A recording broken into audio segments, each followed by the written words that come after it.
Well, they're about to get us underway, and Manchester City in their sky blue shirts, who've made the 5 changes ahead of next week's FA Cup final, including a return to the starting lineup for Erling Haaland. He was an unused substitute against Wolverhampton Wanderers last week, but he's back after missing the previous 6 games with an ankle injury. So Ederson is in goal, Rico Lewis, Akanji, Diaz and Gvardiol, De Bruyne, Kovacic and Bernardo Silva, McAtee, Foden and Erling Haaland. And Southampton in their red and white striped shirts and black shorts, playing with a false 9. Almost you can sense that it's going to be a damage limitation exercise as far as their interim manager Simon Rusk is concerned. So City are going to see a lot of the ball here today. Ramsdale is in goal, a back 3 of Stevens, Bednarek and Harwood-Bellis. James Bree and Wellington are the wing backs.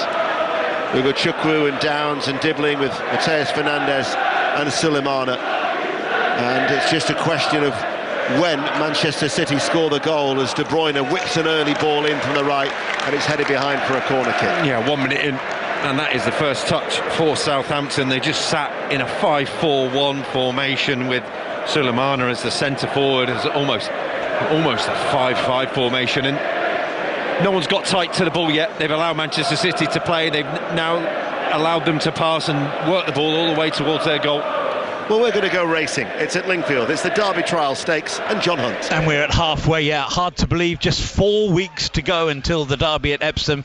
5 Live, of course, will be there en masse, and here, can any of these 6 runners step forward and stake a claim? Well, the leader is Prince of the Seas at the moment, has made every yard of the running, but Aidan O'Brien's 2 main contenders riding behind now. Stay True is on the outside, and tucked in, Puppet Master, the favourite for this afternoon's race, has always appeared to be going well. He's just held in as they come down the hill now, as Nighttime Dancer makes a bold bid. Looks as though Ryan Moore's untroubled. He's sitting quietly on Puppet Master. Rogue Impact's just in behind him, and the back marker, the rank outsider, R. Henry. So Puppet Master is going the same route as in the Oaks trial earlier on today. Giselle did, and can he get similar results? Puppet Master together with Stay True down the outside. Nighttime Dancer making a good fist of it as well. He's in with every chance. These 3 now come down to the final furlong with nothing to choose between them. Stay True, Puppet Master and Nighttime Dancer. And now O'Brien's 2 just in John. Puppet Master from Stay True. 100 yards left to go. There's nothing to choose between them. Puppet Master and Stay True. This is a tight finish. Puppet Master just getting there by a head from Stay True. They opened up clear of Nighttime Dancer, and R. Henry was back in 4th place. So more head scratching, I think, than problem solving there, Ian, with regard to Epsom in 4 weeks' time, because Puppet Master and Stay True have eventually gone past almost together, but Puppet Master getting the nod by an inch or 2. So the favourite wins. Thank you, John. And it remains 0-0 here at St Mary's on the south coast on BBC Radio 5 Live, and also available on the BBC Sounds app. And Manchester City looking to move level with Arsenal. By my calculations, 2 wins would secure Champions League football for Manchester City from these remaining 3 games that they've got. Bournemouth at home, and then they finish off against Fulham. But of course they've got the small matter of an FA Cup final next weekend against Crystal Palace that you can hear live on BBC Radio 5 Live. And with that in mind, it was crucial to get Haaland back on the field of play, as Bernardo Silva on the right-hand side just touches the ball in to Kevin De Bruyne on his part of his farewell tour with the sky blue of City, out towards Gvardiol on the left. Kovacic. This is Ruben Diaz. Thought he was going to shoot there from 30 yards out. It goes to Lewis on the right. And then Dibbling just clears the ball away long. This could be a long afternoon for Southampton. You took the words out of my mouth, Dano. It's already pass, and a death by 1,000 passes here for Southampton. Manchester City, the ultimate team in working out an opposition. Kevin De Bruyne is drifting, McAtee, Rico Lewis, Bernardo Silva, all coming over to this Southampton left-hand side, their right. It's looking like it could be a lot of hard work in the sunshine for Southampton. That's the voice of Rob Green, the former England international, who's with us here at St Mary's. Gvardiol back then with Kovacic infield, laid off by Bernardo Silva, and then the Croatian international passes the ball out towards Lewis on this near right touchline. McAtee gets a touch as well. Diaz slides it forward for Bernardo Silva, charged down by Wellington, and Wellington will just chip the ball up towards Sulemana. And when they're in this sort of position, this is where they've then got to keep hold of the ball, but instead Sulemana ran it out of play for a throw. Just going to keep on coming back at them. Yeah, it was impossible for Sulemana. He was 30 yards from his own goal and in 20 yards of space. There's no one near him in a Southampton shirt and 4 Manchester City players around him. Mateus Fernandes brings it clear. Sulemana once again is the out ball. Kovacic was leaning towards him, and Simon Rusk actually picks up the ball, the interim manager, and holds on to it. But there was no foul, says the referee, who is Tim Robinson, and City have quickly taken the throw. Just again, it's just a practice match for Manchester City already. 6 minutes in, just working out their angles, working out their options and how to break down Southampton. They're back in numbers, but they're not putting any pressure on the ball, really. Diaz once again chips it. Guardiola gets forward. His header aimed towards Haaland, claimed by Aaron Ramsdale in an international in his light green goalkeeping outfit. Holds onto the ball for a Southampton side that have dropped the most points from winning positions this season in the Premier League. They were also the earliest side in Premier League history to be relegated with 7 games to play. However, there aren't that many empty red seats around St Mary's. No, and you're going to do well to give away a position from a winning position today, because it just doesn't feel like they're going to get into the lead at any point. They've shown no intent of attacking really at all. But that's what Simon Rusk has done. He's just focused on the defence. He's focused on tightening up. It's going to be a real test. Let's get an update in the Challenge Cup semi-final. It's currently on Sports Extra with Stuart Pike. Yes, and what a turnaround here, Ian. It's 12 points to 10 in Catalan's favour after Hull KR led 10-0 and were dominating, and the Dragons could be about to go in again on the far side through Nick Kotrick.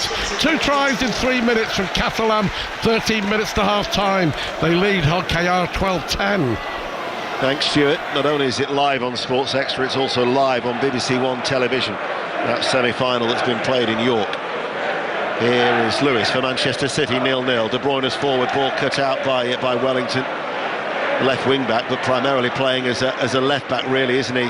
Because they're that far deep inside their own half. And here is De Bruyne once again. Foul by Ugochukwu. The referee tried to play the advantage and realised there wasn't one.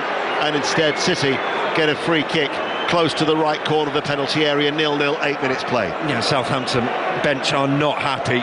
Down here on the touchline, they're saying, well, there's not much that difference between the foul between that and Sulemana. I kind of think they've got a point with it, but the angles that Manchester City are taking up, they're so good at just drifting out to one side and then overloading in an area. So you can have all the players back, all the players protecting the goal, but they're just going to work it around you out wide.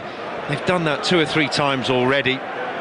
Southampton, you're feeling, have got to just commit players a bit more further away from their goal in terms of laterally rather than up the pitch. It's going to be tough to get them out, because the 3 centre-halves just want to sit tight.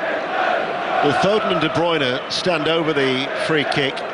Aaron Ramsdale has only got 2 in the wall, but there is a gap in between the 2 Southampton players. So he's going to get a good sight of this, is Aaron Ramsdale. Foden has walked away. De Bruyne to take it, right-footed, curling with pace towards the far post. That was an awkward one. Touch behind for a corner kick. He's hit that like a rocket. It's a cross, but it's like a shot. He's just hit it so hard and with such precision. It just needed a touch from anyone. You're looking over the head of Haaland and then just cleared away just in the nick of time by Southampton. But some delivery from Kevin De Bruyne. Guardiola trying to get in round the far post in that back door. We're in the 10th minute, 0-0. Corner kick to Manchester City. There's just a delay at the moment. Tim Robinson is stopping De Bruyne taking the corner kick on that far side. So I can only imagine that there must have been a VAR check, but again, you wouldn't have known inside the stadium. As here is De Bruyne, gets it back, and it's gathered in by Ramsdale. 0-0 it remains. How's it started at Molineux? Pat Murphy. Vivid start, it's 0-0, but Wolves could be ahead twice, each time Guedes the transgressor. Cute free kick from Cunha, lobbed it over the bar, and then a great reverse cut pass from Cunha. He couldn't sort his feet out, Guedes, and he fluffed it. Wolves 0, Brighton 0. We've also got Fulham against Everton and Ipswich against Brentford, but our commentary here at St Mary's is the first of 6 Premier League commentaries on the 5 Live network this weekend. And it will culminate in Liverpool against Arsenal tomorrow afternoon as part of 5 Live's Premier League Sunday at 4:30. After Sports Report, we've got Bournemouth against Aston Villa, so we'll stay on the south coast. As here, Wellington can't get there before McAtee, and it'll run out for a City throw in front of Pep Guardiola. We'll get an update though from the banks of the River Thames with Henry Moran. Glorious sunshine, Fulham 0, Everton 0. Chances at both ends. We've seen Garner with a shot blocked inside the Fulham box, and Jordan Pickford with his palm stung on a couple of occasions from Wilson and Iwobi. Thank you, Henry. Here is Ruben Dias for Manchester City. Midway through the Southampton half, short diagonal ball forward to Bernardo Silva. Back with a central defender, then out towards Lewis. Lewis passes the ball back to Ruben Dias. Bernardo Silva takes over, and there you had Downs snapping away at his heels. Yeah, you're comfortable in possession. When Southampton do get it, they've got a real problem that Suleimana's the man forwards, and he's not a centre forward. He's not a target man.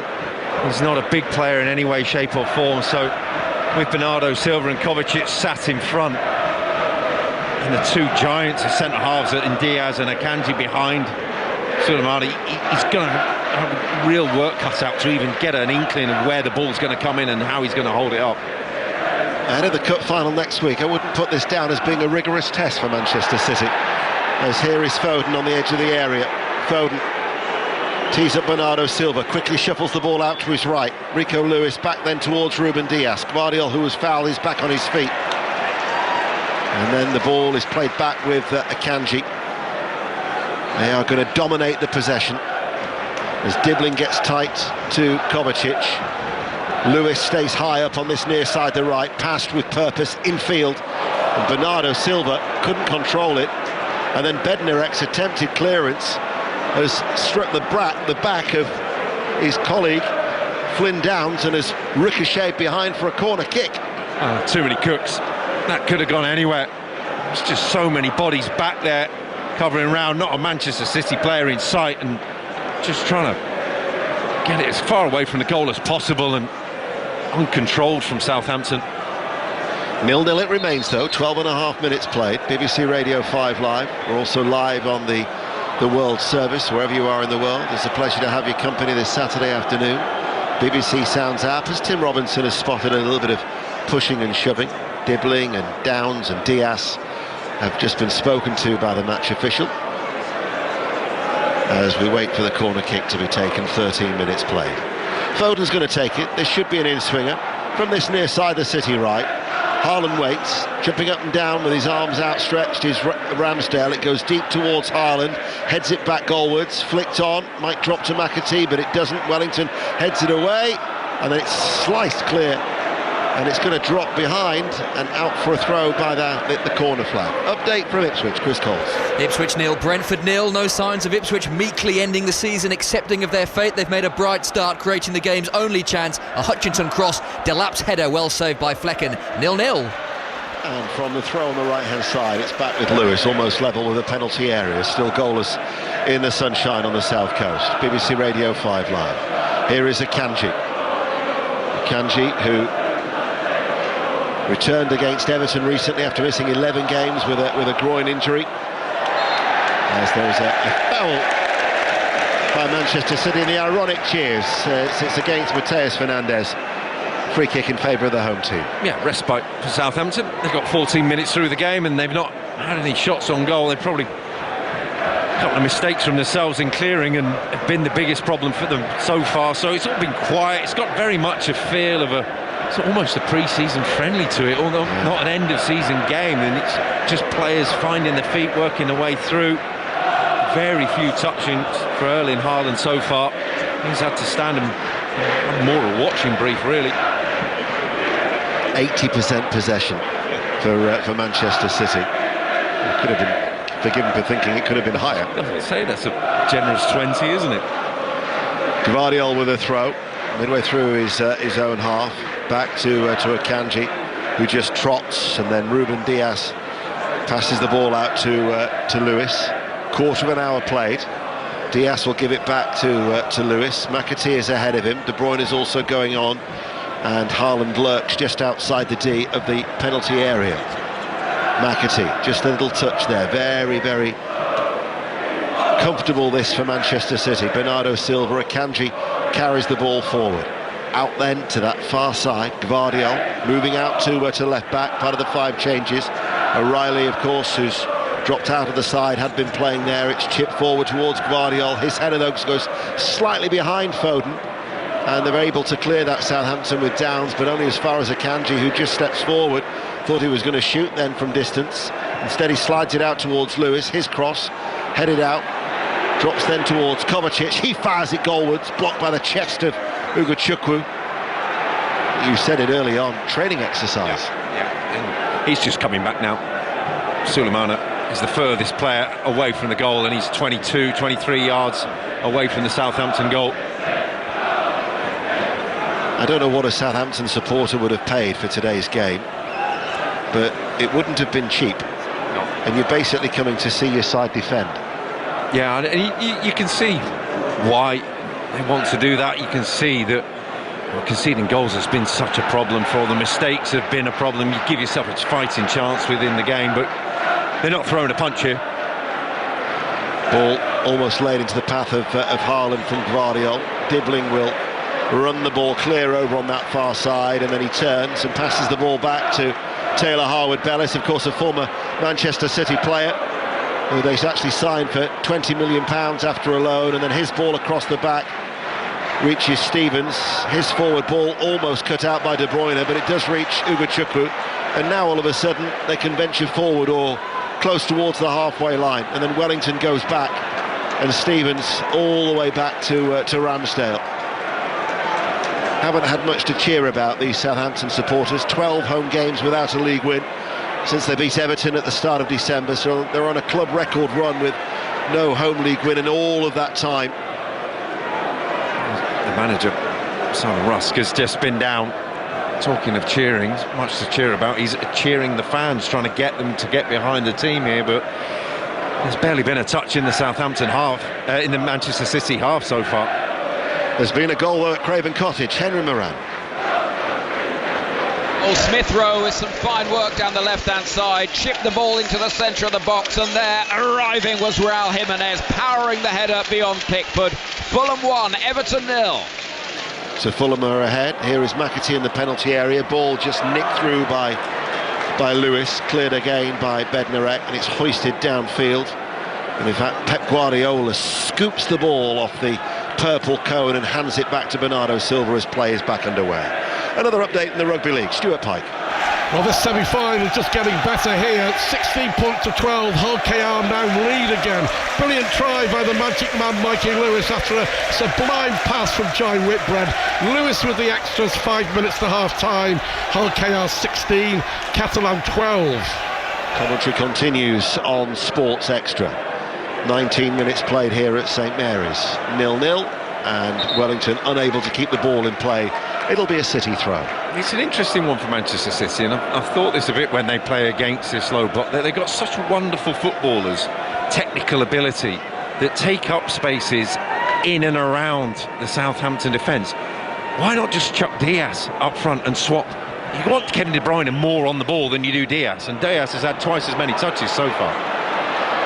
There's been another goal. It's at Portman Road this time. Chris Coles. And it's come for Brentford. Ipswich 0, Brentford 1. A Brian and Burmo corner was flicked on at the near post by the prolific Kevin Schade, who scores again. It drops into the far post. Ipswich 0, Brentford 1. And Ipswich, when they've conceded first this season, have yet to win. The same sorry statistic applies to Southampton. The two of them, of course, already relegated, and in fact the 11 wins between all three relegated sides, they could be the three worst as a collective. 11 wins all season. The 3 relegated sides last season only managed 14. It's hard to see where the wins are going to come from. Well, that'll get you 33 points. That might not keep you up either. Here is Lewis to Bernardo Silva. Chips it forward. Headed away by Bednarek and into the path of Stevens, who plays it short and forward to Ugochukwu, just on the edge of his own penalty area. Dangerous giving the ball away there, but it's then headed further clear by Downs. Wellington has to head it away. Mateus Fernandes and Ugochukwu get in each other's way, and then there's meant to be a foul on Ugochukwu, says referee Tim Robinson, and it will be a free kick to the home team, who 20 minutes in, it remains 0-0. Yeah, the atmosphere in the stadium is one of real sort of a passive nature now. Fans just sat watching, maybe having a chat amongst themselves. Singing that you can hear is away from the Manchester City fans in the far corner. I turned up and thought that the ground had moved as well, because that threw me, having the away fans in the wrong area, or different areas, a bit discombobulating, but not much from the home fans, and you can understand why. Yep, all the noise is coming from the Manchester City end as Ramsdale hits it long for a free kick. Akanji climbs and heads it away. Downs picks up that ball in the Manchester City midfield. Harwood Bellis looks to Dibbling, and it runs out of play, and it will be a Manchester City throw, which is quickly taken by Gvardiol. Manchester City, saw them recently at Everton. Made heavy weather actually of that victory at Goodison Park for large parts of the game. Only when did they score the first goal quite late on did the confidence start to return. But 5 successive matches is a winning run is their joint best of the season. Also in October in all competitions did they manage that. It's just starting to click together ahead of next week's cup final against Crystal Palace. Bernardo Silva out towards Akanji, and even though they're yet to really create a good opportunity so far in this game, you can't help but feel it's still a case of when. Yeah, and you think back to Russell Martin being in charge, and you say of all the faults that there were with that, you say, well, at least they played with an identity, a purpose, and knew how they were going to do about it. And you could kind of be sat here now, Russell Martin, and say, well, if these are the tools I'm given, I'd rather do it this way, the way I did it, than this way, and just sitting and waiting and waiting and waiting. It's clinging on for grim death, really, isn't it? Does appear to be that way. De Bruyne waits to take the corner kick, far side the left, swings it over now. Akanji heads the ball back into the penalty area, and then Downs' header takes it out, but Akanji running away on this near side the right for Manchester City, plays the ball into a central area, and Lewis at a walking pace, and every Southampton player is in their final third. They're behind the ball as Lewis now goes into that central role, the right back. Foden, Bernardo Silva provides the width on this near side the right, and plays the ball towards Foden. Time to take it into his left foot, curls it towards Gvardiol, does well to pull it back actually from an angle that it looked like it was going to drop out of play, and then nobody on the 6-yard area was there for City, and it's been turned behind for a corner kick. Well, that was incredible from Gvardiol. I can't believe it was still on the pitch. That was what I was talking about, getting your different players out of that condensed area. Phil Foden then, brilliant operator with his left foot, drifted way out of position to supply that cross. Foden waits to take the corner kick, near side the right, 0-0, 5 live. Doesn't beat the first man. Wellington heads it up, then races after it, gets there again with another header, but doesn't chase after the ball, just goes back into his position on the left side of defence. Well, he would have left 3 Manchester City players to attack on this right-hand side, so it's a good decision then. Here is De Bruyne, square towards Diaz. Foden now will run forward on the right-hand side. Edge of the area, goes into a central area. Kovacic is there, passes the ball to his left for De Bruyne. Waits, passes it, backheel by Haaland. Flags up, offside.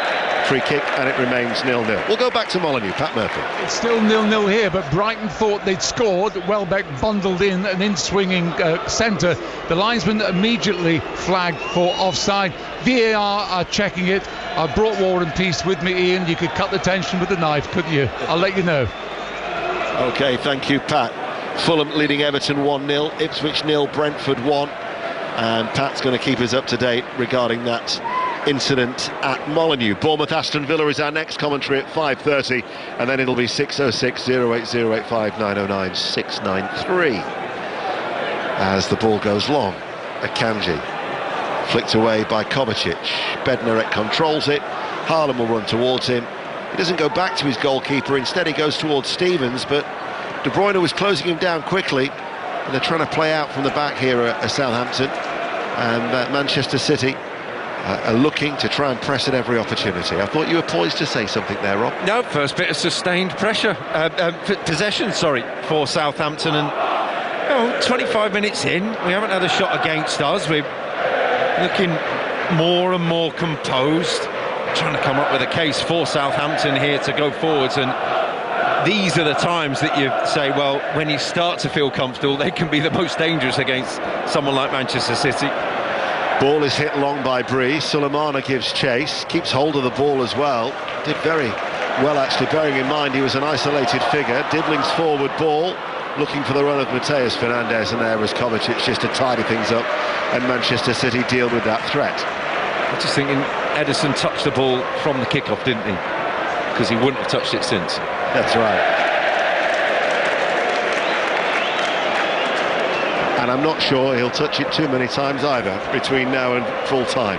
What was the outcome of that decision, Pat? No goal, Ian. Wolves absolutely delighted. Brighton not impressed. Both sets of players wondering, did we have to take so long? So it is still Wolves 0, Brighton 0. Thank you, Pat. Earlier in the League One playoff semi-final first leg, Leyton Orient 2, Stockport County 2 is how it finished. In the League 2 playoff semi-final later, Notts County against AFC Wimbledon is at 8 o'clock kickoff at Meadow Lane. Here is Foden, drags it into the path of Kovacic. He goes square. De Bruyne onto his left foot, edge of the D, doesn't shoot. Instead, collects the pass back from Gvardiol. And now it is with Diaz. He's 30 yards out. Lewis, right corner of the area. City probing. 0-0 it remains on 5 Live. Manchester City looking to go level with Arsenal, who are at Anfield tomorrow in that 4:30 commentary. Come on City is the cry from the travelling support. Diaz's forward ball, delivered at pace. Lewis touches it out towards McAtee. Southampton still defending in numbers. McAtee right-hand side of the area. Goes one way around the ball, and then the other, shifts it onto his left, chips it high, lofts it, and it drops out of play for a goal kick. Yeah, what a defended from Southampton. McAtee's demonstrating with the referee to say there was a nick on it. It should have been a corner, but they had the bodies there. They shepherded Haaland out of the way, and it was well over him. I think Southampton, you take heart from this opening 27 minutes. Yes, it's passive. Yes, it's so defensive. But you know what? It's 0-0. 2 special programmes to listen out for next week, Tuesday and Wednesday.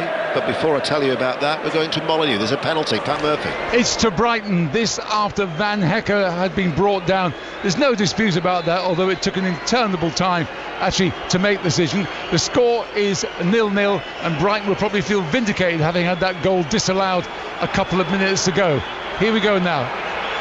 And there's a goal. Fine effort, fine penalty by Danny Welbeck. Sent Sarr the wrong way.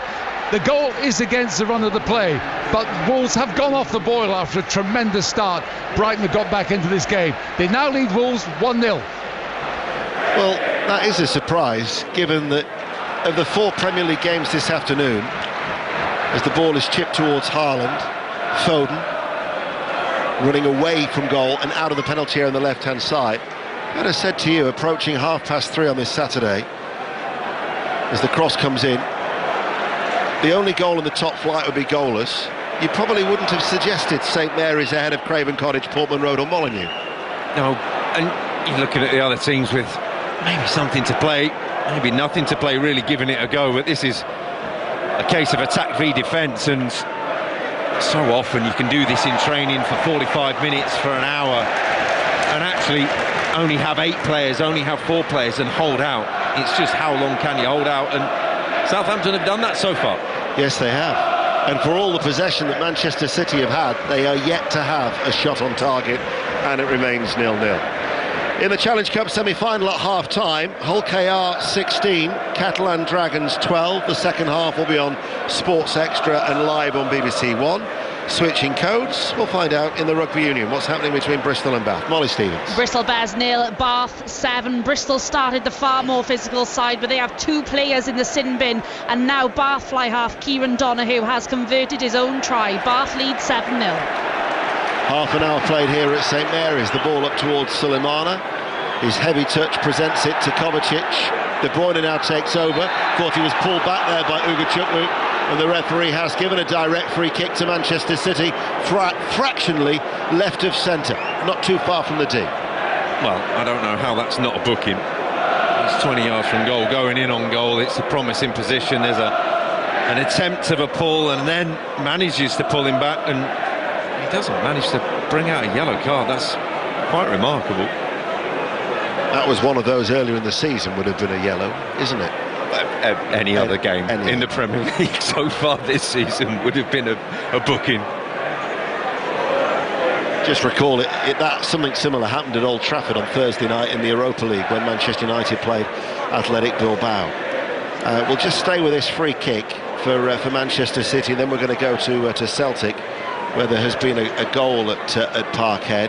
But at the moment, Tim Robinson is just trying to get the Southampton players to retreat. Bednarek is still complaining to the match official, and then the question is whether it's going to be off the left foot of Phil Foden or the right foot of De Bruyne.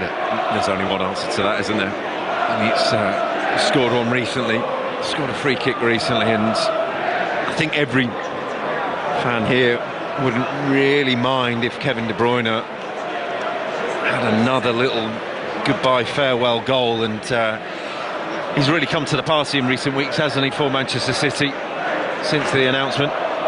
He certainly has. He's eyeing it up, definitely. They've actually got 2 walls here of Southampton, so they've got 2 players just to the left of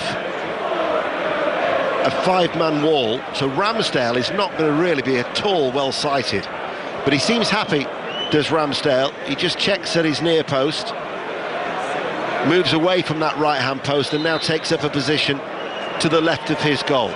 De Bruyne or Foden? Foden runs over it, leaves it for De Bruyne. De Bruyne just over the top. 0-0 it remains. Straight to Celtic, Jane Lewis. Celtic 0, Hibs 1. Martin Boyle scoring his 18th goal of the season for Hibs. Great play down the right-hand side. The ball kind of bobbled around about in the area, but it fell nicely for Boyle, who safely tucked it away for what could be a big goal for Hibs. They lead here 1-0. Yes, Hibs third in the table, and looking, of course, for European football for next season. St Johnstone will be relegated today if they lose at McDermott Park, but it currently remains 0-0 in Perth against Ross County. We've got about 12 minutes to go to half-time. Not the goal fest that many people were predicting. No, and there's not been that many mistakes. So many goals this season from Southampton have been mistakes of their own undoing. Well, they've not had that many. There are 1 or 2 little errors in there, but on the whole, they've been competent in the shape, been steady in their defence, and that's been enough against a Man City team that's been in what, 2nd gear maybe? Yeah. I mentioned McDermott Park, there's now been a goal. Kenny Crawford. And it's been a goal for St Johnstone. St Johnstone 1, Ross County 0. A brilliant header by Latvian defender Daniels Balodis from a corner put in by Elliot Watt. He rose at the back post and put it into the top right hand corner. Goalkeeper Jordan Amissa, the German, tried to claw it away, but it trickled in, and St Johnstone have got a lead which should be really crucial come the end of the day. St Johnstone 1, Ross County 0. Very much so, because Ross County, the team who St Johnstone are trying to catch. At Tannadice, incidentally, Dundee United 0, St Mirren 1 is a latest scoreline. Manchester City are attacking. Gvardiol, De Bruyne tries to play it forward. Foden chips it. Haaland waits just over his head and drops out of play for a goal kick. Pep Guardiola applauds. Yeah, it does, because it was sharper and it was quicker and it was brighter, and there was movement off the ball and just moving the ball quicker. And it was really well worked by De Bruyne and Foden, and just thinking it, didn't really have a view at all of where he was trying to get it, but he knew what he wanted to do. It was the target of Haaland, and it was just fractions too high. The significance of that goal, incidentally, at McDermott Park means now that St Johnstone are just 3 points behind Ross County with 2 games to play. 0-0 at St Mary's. Ramsdale with a goal kick for the home side, clears it long and clears it straight out of play for a throw. I appeared on Tony Lives's late night show on Thursday night as part of Floodlit Fact of the Day, live in the studio. I don't think John and Ali Bruce Ball have done that. And he was telling me that Taylor Harwood Bellis, his father Martin, which I actually guessed correctly, used to be the mascot at Stockport County, Vernon the Bear. I tell you what, if Vernon the Bear went to Leyton Orient today, that's not the sort of day you want to be stuck inside a suit, is it? But Vernon the Bear will be taking lots of liquid refreshment on his way back to the northwest after an excellent result for Dave Challinor's side. 2-2 it finished in East London, with a return to come at Edgeley Park. 0-0. Stroke forward by Gvardiol. De Bruyne makes the run left-hand side of the penalty area. De Bruyne back with Kovacic once again. He goes square. Diaz now towards Lewis. Southampton are working hard off the ball to try and limit those opportunities for the champions from last season. De Bruyne's flat ball into the penalty area, headed away by Bednarek. Just keeps coming back though, doesn't it? Now De Bruyne looks for an early ball forward, and it'll be kept in play by Brie, and then cleared up towards Sulemana, who makes himself available, but is quickly surrounded, tries to wriggle away from Akanji, does so, and then was ultimately fouled. Free kick, 0-0. Brilliant from Sulemana, and he gets the applause, and rightly so, because in the moment that they cleared the ball down on the right-hand side, it was only him outside the penalty area of Southampton in a red and white shirt on the pitch, so the only option he had was to do as good as he could to hold it up, to wait, to get support, and to win a free kick is fantastic for his team, because it just shuffles everyone way up the pitch, and more importantly, as far away from their goal as possible. Erling Haaland, on his return to the Manchester City starting 11, has had just 4 touches so far, and 2 of those in the opposition box, as there's a stoppage in play because there is a head injury to Akanji. We've got 7 minutes to go to half-time. It remains 0-0. So we'll get an update from Craven Cottage in Henry Moran, where it remains Fulham 1, Everton 0. Raul Jimenez's header, his 11th goal of the season, the difference. Really fun game, this one. Both sides giving it a good effort. We've just seen the ball blasted over from distance from Fulham's Pereira. It remains Fulham 1, Everton 0. Wouldn't necessarily say this is a fun game, would you? Rubbing it in there, is it? You'll be getting a suntan in that position there in the press box at Craven Cottage. He's watching a fun game. Edison's just had his second touch, incidentally. That's half of Haaland so far. Doku's just been told to warm up as Pep Guardiola, decked out all in black, watches on, hands on hips, poised. The majority of the play has actually been in the right-hand side. Commentary on 5 Live in the World Service here on the South Coast, as Lewis goes the long way around on the right-hand side, helped out by Bernardo Silva. De Bruyne tries to roll it into the path of McAtee, blocked by Wellington, foul by Lewis, free kick to Southampton. Another update in the Rugby Union, Molly Stevens. Bristol Bears 5, Bath 7. Gabriel Ibatoye powers over for Bristol, who are down to 14 with 1 in the sin bin. Conversion missed. Bristol Bears 5, Bath 7. I said to Tony Lives in the studio on Thursday, I said my memory's it's not what it used to be, and I forgot that I was teeing up the 2 special programmes on Tuesday and Wednesday that then almost slipped my memory. So on Tuesday night we're going to focus on Liverpool's title success, the slot machine, and a special programme on Wednesday will be Goodbye Goodison Park at 7:30 on 5 Live. And indeed Southampton will be the final opposition for that final game against Everton, which will be an emotional afternoon next weekend as Edison picks the ball up from a rare foray into the Manchester City penalty area for the home team. Yep, a player in red and white in the Manchester City penalty area and touching the ball as well. It came to nothing. There was no support from Sulemana, but Southampton again pushing forward. The main course of attack is winning a free kick in defence and then getting it forward from there.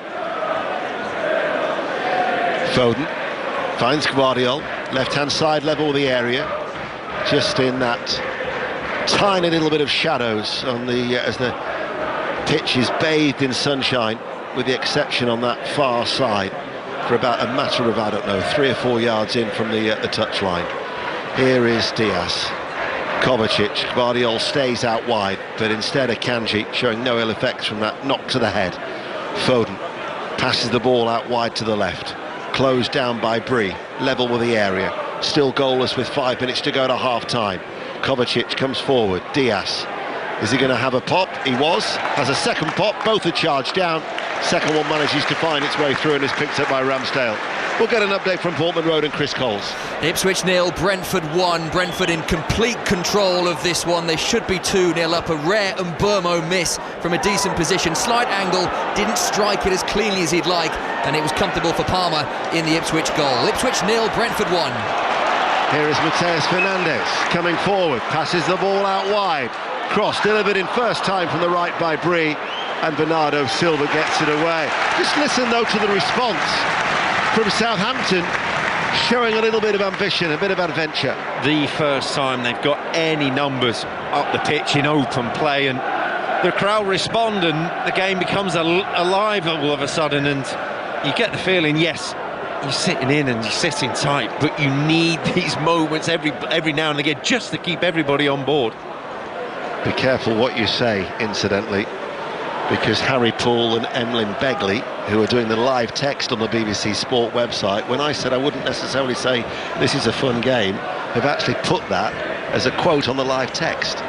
Who knew you were live on the radio and people were listening? Yeah, be careful. Thinking of something more insightful from your good self rather than from me. Here is Bernardo Silva.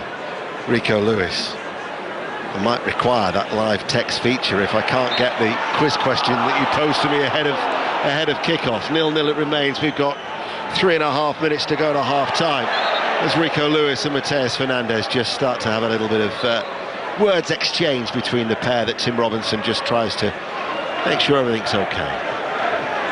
You wonder that, Southampton and the way they've gone about this first half and the options that they had, but you kind of get the feeling that you say, well, actually, no one is going to remember this first half, and if you can keep it like that in the second half, it's great. What everyone's going to remember is the record number of few points that they've got, and they're matching. That'll be wiped off. That'll be gone. So forget this game, forget this half of football. We're a step closer. Yeah, and not many people would have predicted that they could get the point against Manchester City, as Kovacic manages to go away from Ugo Chukwu. Now, Ugo Chukwu here could be in trouble. He's going to get shown the yellow card. He's a lucky boy. Because bearing in mind, the earlier offence should have been a yellow card. If that was the case, he would be now off. Almost identical. Same place, different player, that's it. Push in the back rather than a pull. He is a lucky man. So, Ugo Chukwu is shown yellow, and with 2 minutes to go to half-time, Hearts 1, Motherwell 1 is a latest scoreline. We're going to McDermott Park in a moment because this free kick for Manchester City, again, it's the two likely takers, Foden and De Bruyne. It's central though, this, and it's probably about 2 yards outside the D, and Southampton have got a wall of 6 that Ramsdale once again is still, he might even add a 7th. Yep. Well, there's a 5 and a 2, so what they've got is for Kevin De Bruyne the 5, and then for Phil Foden protecting the other post is the 2. In fact, where that gap is between the 5 and the 2, two City players now breaking. In fact, they duck. It's blocked, comes out towards Foden, rolls it towards McAtee. Penalty area right-hand side, sends over the cross. Akanji's downward header. Bednarek on the edge of the 6-yard box, reacts, clears. De Bruyne's header goes back into the box. Southampton still defending deep, still it remains 0-0. And Manchester City with Foden pass the ball out towards McAtee on the right-hand side. McAtee running forward on his toes. Waits. And then at a walking pace back towards Foden. Akanji has stayed forward. Still Southampton do not break ranks. Here is Lewis in a central area. Ball passed out wide to McAtee. Still they remain patient. In comes the cross, curls all the way out of play for a goal kick. 0-0. What about that goal in Perth? Kenny Crawford. The visitors are level, Ian. St Johnstone 1, Ross County 1. Great work down the right hand side by Kieran Phillips. Low cross to the near post, and there's Alex Samuel, the Welshman, to score his second goal of the season. St Johnstone 1, Ross County 1.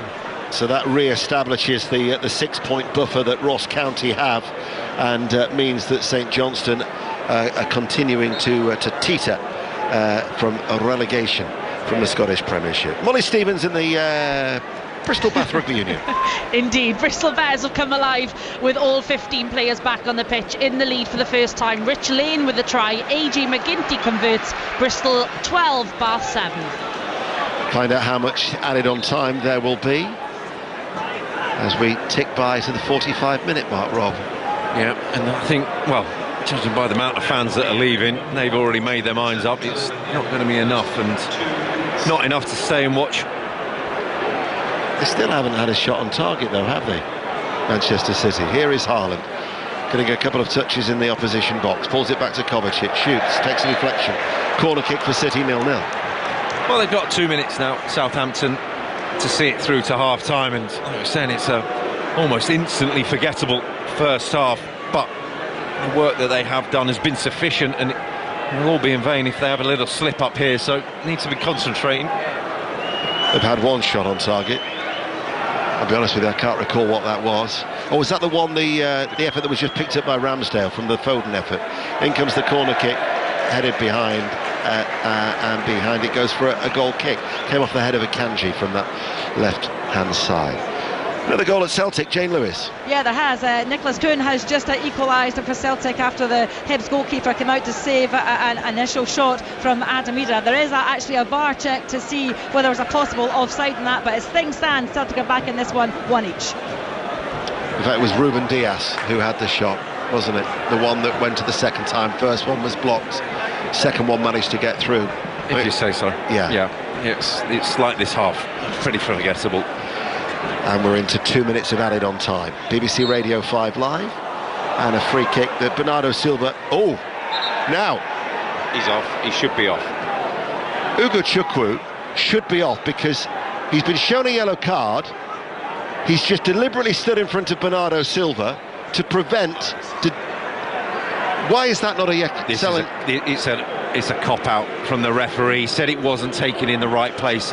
And the pitch is, we're talking near the D in the pitch, so not particularly needs to be of any great detail. It was about a yard away. It's a complete cop-out. But delaying the restart, they were so hot on that at the start of the season. Ugo Chukwu was very, very fortunate. He should have had a first yellow card for a pullback. He wasn't. He's then been shown another yellow card for the same offence, and then for delaying the restart, he should have then received a second yellow card. Well, Bernardo Silva's now remonstrating with the ref, as is Kevin De Bruyne, to say, come on, what's the crack? Why is he not sent off here? Because, you know, it's 3 clear yellow cards there for Ugo Chukwu, and it's something that Manchester City knew, Bernardo Silva knew. He's now still going on, and how's it out the first half? That's about it. It is that about it. Half-time, Southampton 0, Manchester City 0. Thank you very much both. We'll be back for second half commentary. Let's go back to Craven Cottage in the Premier League. Henry Moran. Well, they've not looked like doing anything all afternoon, but Everton have got an equaliser deep in added time, and from an unlikely source as well. Vitaly Mikolenko, low deflected shot, goes beyond a helpless Leno. It's Fulham 1, Everton 1. Half-time whistle has gone in the Premier League at Ipswich. Chris Coles. And Brentford lead by 1-0. Comfortable for the visitors, almost too comfortable at times, stroking the ball around at walking pace for large parts of the half. The lead given to them by Kevin Schade, his 4th goal in 3 matches. Clever little flicked header from Brian Mbeumo's corner. The assister should have been a scorer minutes later. Presentable chance inside the box, didn't strike it well enough. Ipswich have struggled to make an impression. Delap's early header saved by Flecken there. their real moment, their only real moment of promise. Ipswich 0, Brentford 1. Brentford going 8th in the Premier League as it stands. Brighton going 9th. Pat Murphy. Because they're leading 1-0 through a Danny Welbeck penalty after Cunha had brought a man down. Cunha actually could have been sent off. Looked like denial of a goal-scoring opportunity to me. He had to make do with a yellow card. Wolves just cannot get past Brighton. They're indomitable in midfield in particular. This after early on Wolves looked like they were going to overrun Brighton, but they stayed in the game and they've got the goal. We're still playing. We've got 2 minutes of added time still to go. Wolves 0, Brighton 1. Danny Welbeck into double figures in a Premier League season for the first time in his absolutely fantastic career. The half-time whistle has now gone at Fulham. Henry. Fulham 1, Everton 1. Entertaining game for a Fulham side looking for a vital win in their pursuit for European football. They've just conceded an equaliser on the brink of half-time. Raul Jimenez had given them an early lead. Well-worked goal. Smith Rowe's cross powered in for an 11th of the season, but first in 8. It could have been more. An excellent Pickford save from Wilson's low effort, denying Fulham the second goal. The visitors have been unthreatening until Vitaly Mikolenko's deflected shot deep in added time went beyond Leno. Fulham 1, Everton 1. Back into the Gallagher Premiership, Bristol Bath. Molly Stevens. Yeah, Bristol Bears 12, Bath Rugby 7. Just a minute to go now until half-time. A bizarre half of rugby. Ill discipline has cost Bristol Bears massively with 2 players sent to the sin bin. They're now back on the pitch and Bath just didn't capitalise on their chances. Bristol 12, Bath 7. Goal at Celtic, Jane Lewis. Yep, there has indeed. It's now Celtic 2, Hibs 1. A lovely ball in from the wing, and the ball just dropped perfectly from Adam Ida, who was just yards out from the goal, and he just turned his body around and just finished off it really, really well indeed. Great composure from him because he had missed a couple earlier this afternoon, but that's a big goal for Celtic as they went behind to a Martin Boyle goal as he got the better of Kasper Schmeichel, who's back in goal for Celtic. But yeah, Celtic now back on top as they lead this one by 2-1. What about that massive game at McDermott Park? St Johnstone, Ross County. Kenny Crawford. Half-time, St Johnstone 1, Ross County 1. St Johnstone's remit is to avoid defeat today, to avoid automatic relegation. At the moment, Simo Valakari's men are doing that. Just the Perth side actually had the lead on 31 minutes when Latvia international defender Daniels Balodis climbed at the back post to head in Elliot Watt's corner, but Ross County equalised with a well-worked move down the right-hand side. Kieran Phillips crossing low for Welshman Alex Samuel to tuck in at the near post. All to play for. St Johnstone 1, Ross County 1.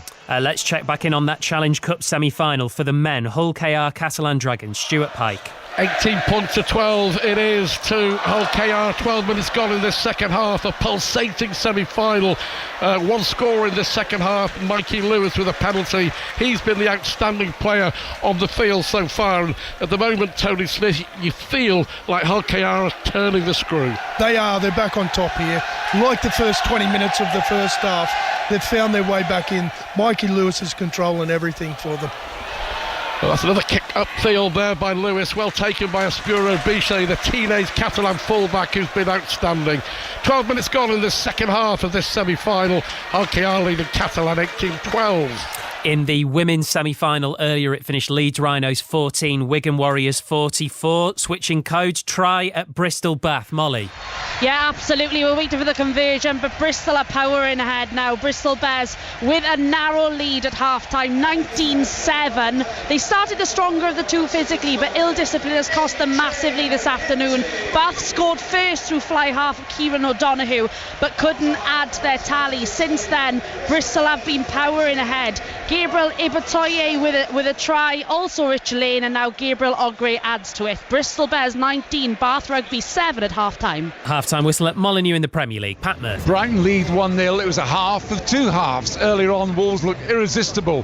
Cunha in great form laid on 2 chances for Guedes that he spurned. He should have scored. Brighton hung on, came into the game, looked dangerous on the break, and then they won a penalty. Rash tackle from Cunha for which he was booked, and then Welbeck, an expert penalty, sending the keeper the wrong way. They deserve it, Brighton. They play with great resilience. Wolves 0, Brighton 1. Right, let's get you up to date with all of the scores. So earlier in League One in the playoff semi-final, it finished Leyton Orient 2, Stockport County 2. 2. In the Women's Super League, Chelsea have finished the WSL season unbeaten. 1-0 victors over Liverpool this afternoon in the final game of the season. Arsenal will get one less Champions League qualifying round than Manchester United after beating them 4-3 on the final day. Other scores: Villa 3, Brighton 1, Everton 1, Spurs 1, Leicester 4, West Ham 2, Manchester City 5, Crystal Palace 2. Away from Celtic and St Johnstone, the half-times in the Scottish Premiership: Hearts 1, Motherwell 0, Kilmarnock 1, Dundee 0, Dundee United 0, St Mirren 1. Now the playoff games going on this afternoon. So Airdrieonians lead Stenhousemuir at half-time by a 1-0. They are 4-1 up on aggregate. In the other semi-final, Cove Rangers lead Queen of the South by a 0-0. That is also 1-0 on aggregate. Winners of those ties play each other. In the League One playoffs, Annan 1, Elgin City 1 is a half-time score. That's 5-3 to Annan on aggregate. East Fife 1, Edinburgh City 0. That is 1-1 on aggregate. And in the League Two playoff final, but still the first of two legs, it is East Kilbride 1, Bonnyrigg Rose 1. And you are up to date. Let's get the news on 5 Live with Stuart Clarkson. The voice of the UK. This is BBC Radio 5 Live. Steve, thank you. Good afternoon. Sir Keir Starmer and the leaders of France, Germany and Poland have urged Russia to agree to an unconditional 30-day ceasefire with Ukraine. The group who've been meeting President Zelensky in Kyiv threatened President Putin with massive sanctions and increased military aid for Ukraine if Moscow doesn't comply. Here's the French President Emmanuel Macron.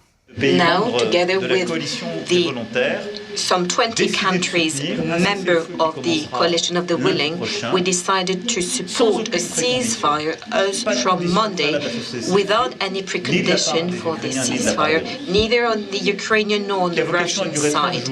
It is meant to last for 30 days at sea, on land and in the air. The Kremlin spokesman has criticised Europe's confrontational attitude towards Russia.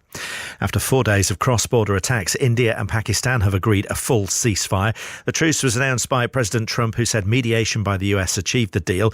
India says Pakistani border security called their Indian counterparts and agreed that both sides would stop all firing. Our correspondent Azeda Mashiri is in Islamabad. The two countries accused each other of being the aggressor and continued exchanging drone and artillery fire. Calls for de-escalation and restraint seemed to be ignored. But after calls by the US Secretary of State to India and Pakistan and an intervention by the Vice President, there's been a breakthrough. Signs of de-escalation are already forming. Pakistan's airspace has been reopened.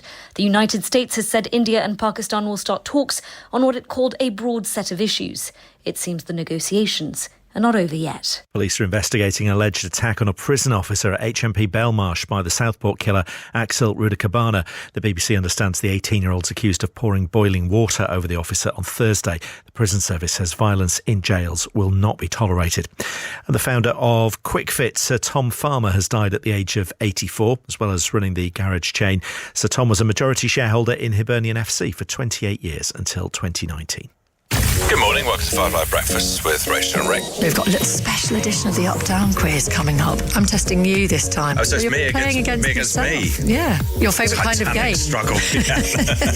5 Live Breakfast With Rachel Burden and Rick Edwards.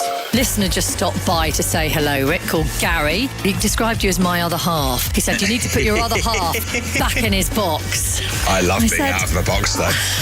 5 Live Breakfast. Back Monday from 6. Ask your smart speaker to play BBC Radio 5 Live.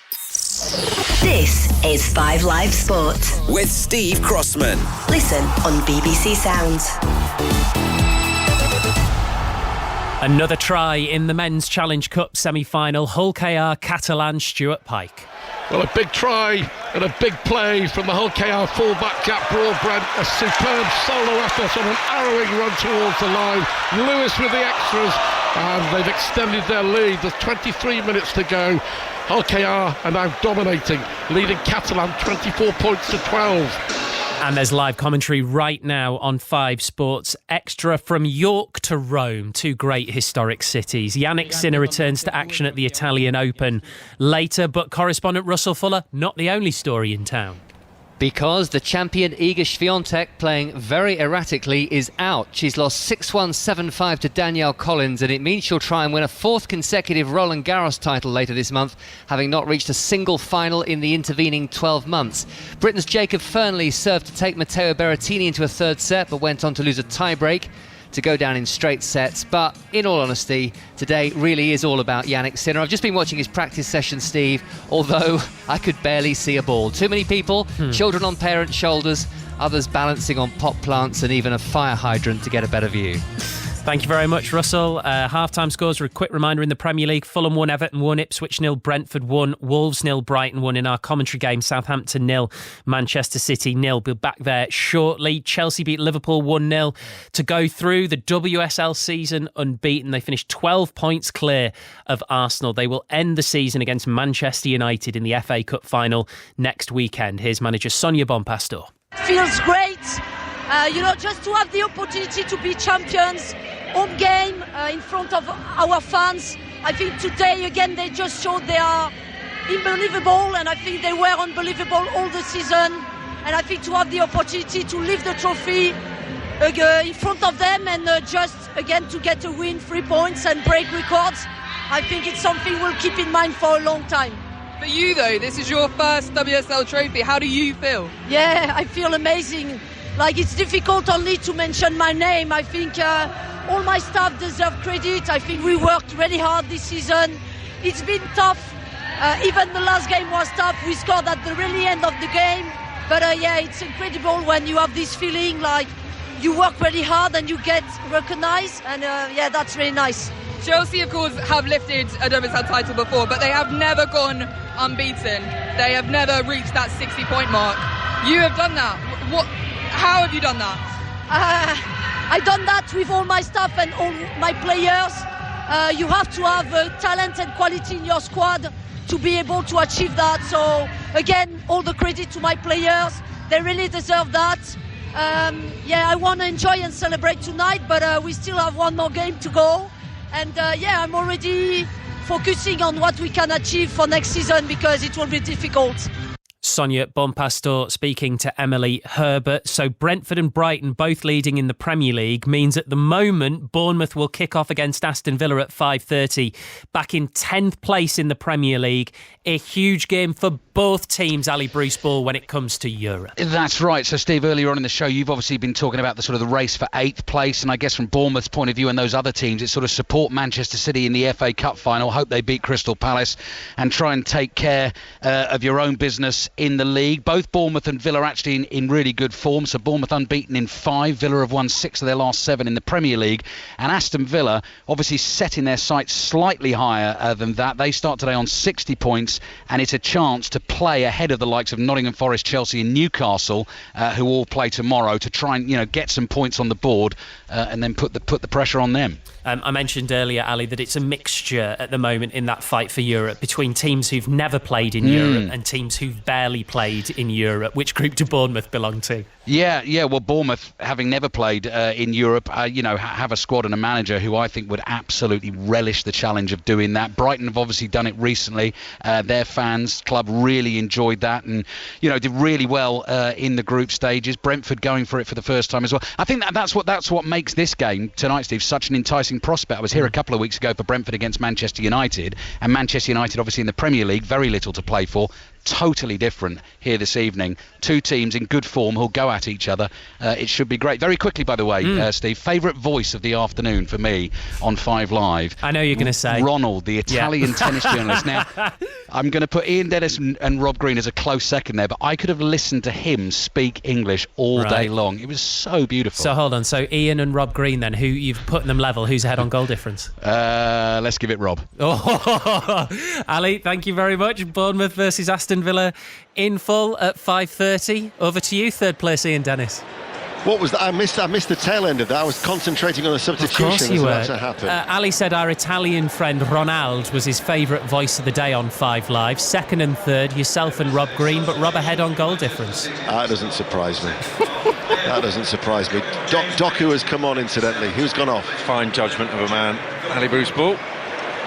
Not sure about that. McAtee, I think. McAtee's gone off. So that's the change by City. And then we're going to see a Southampton change as well. Aribo is coming on for what is his 200th appearance in English football.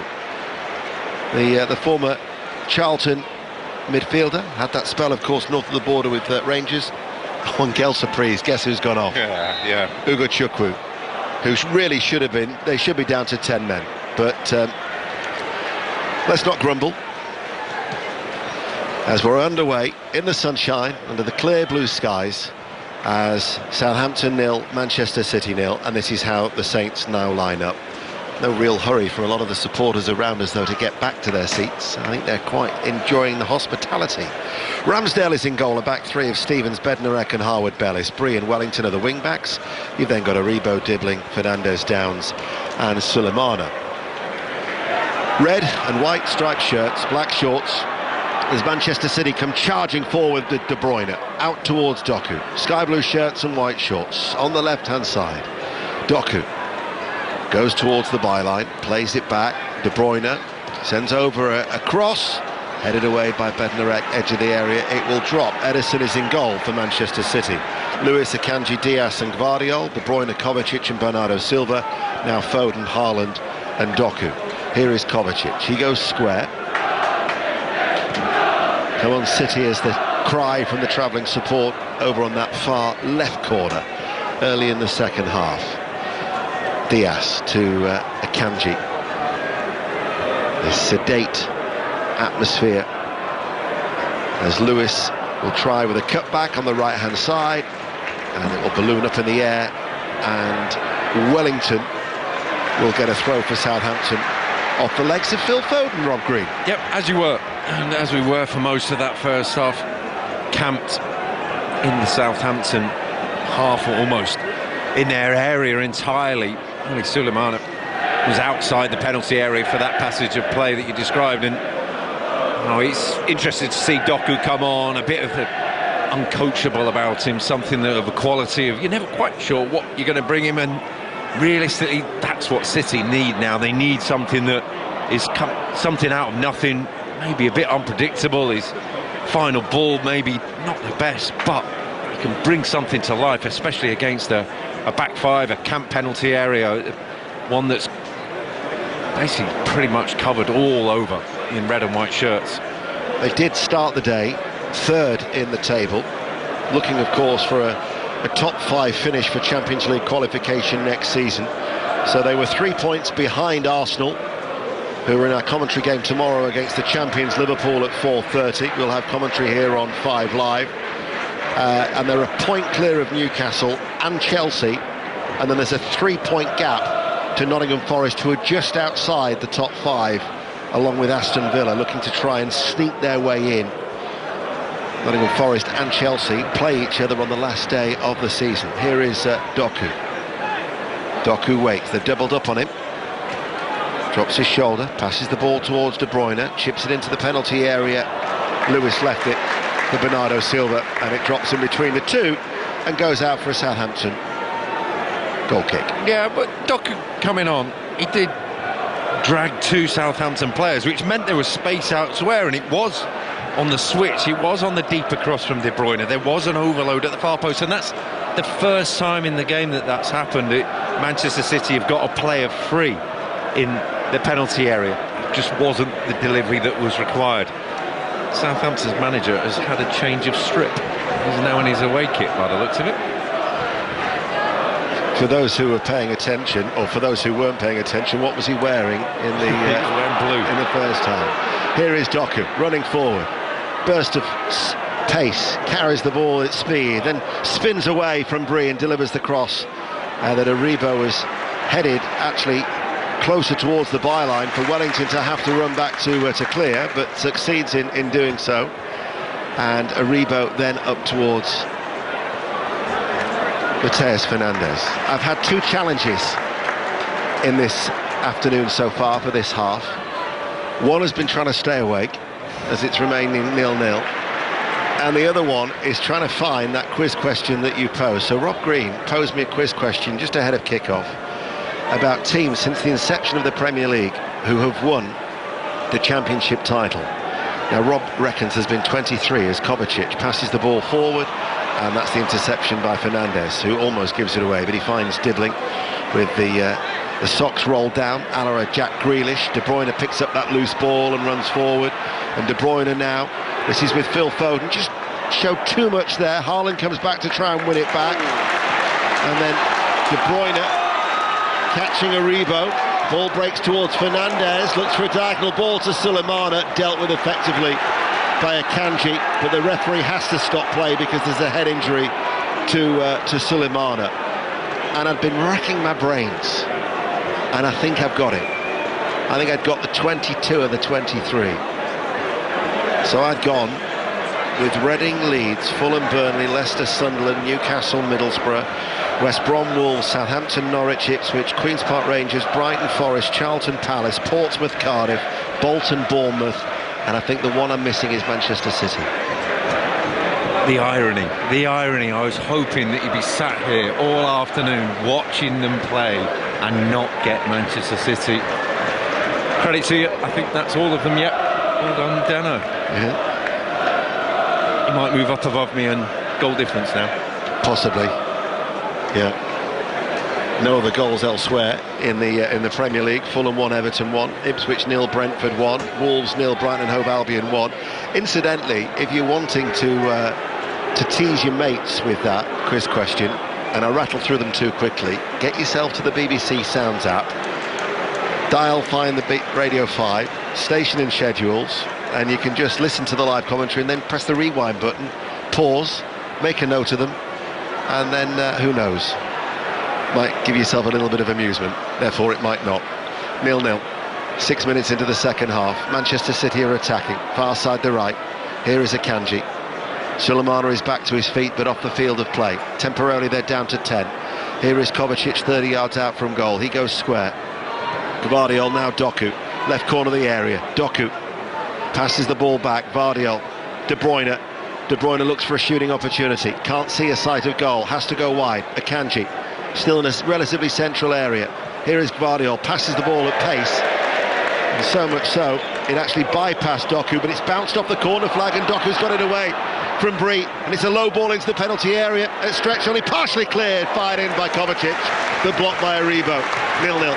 A really good reaction from Aribo to get out to Kovacic, but a bit of luck and a bit of magic from Doku. And what has been a pretty flat game, he almost of a sudden created something magic just by staying alive to the game, staying alive to the situation. Manchester City continue to dominate. Doku waits. That right leg dangling over the ball, flicks it one way and flicks it another without actually touching it, and then Gvardiol, Akanji, and then the interception by Wellington on that far side. Sulemana has got to break ranks and then looks towards Wellington, but easily running back was Kovacic, and they never even had time to hold on to the ball to allow those red and white shirts to push a little bit further towards the centre circle. And now they're once again on the back foot. Doku, left-hand side, again doubling up on him, into the penalty area he goes, wriggles free, and does he win a corner? Yes, he does. Corner kick, Manchester City 0-0. Yeah, it's really difficult for Southampton now because you're asking them, they've got to keep possession for 4-5 passes just to give themselves a little bit of respite on the ball. They're not even got out of the penalty area, they've not even got anywhere up the pitch. They're just trying to keep hold of the ball and they can't quite do it at the minute. The worst defence in the Premier League continues to hold firm. De Bruyne scoops it into a crowded penalty area. Ramsdale gets something on it, comes out eventually towards Lewis. He goes out towards the left. De Bruyne goes long and patted down by a left hand by Ramsdale, picks up the loose ball. Haaland's in front of him, rolls it out underarm towards Aribo. They've only picked up 2 points out of a possible 33 at home. A 1-1 draw against Crystal Palace. Sorry, that's in recent game, and then 1-1 away against West Ham. They haven't had much to shout about, these Southampton supporters. There's been a try in the rugby union. Molly Stevens. Bristol 26, Bath 7. Bristol pick up where they left off, and it's Fitzharden who scores early in the second half for their bonus point. A.G. McGinty converts. It's Bristol 26, Bath 7.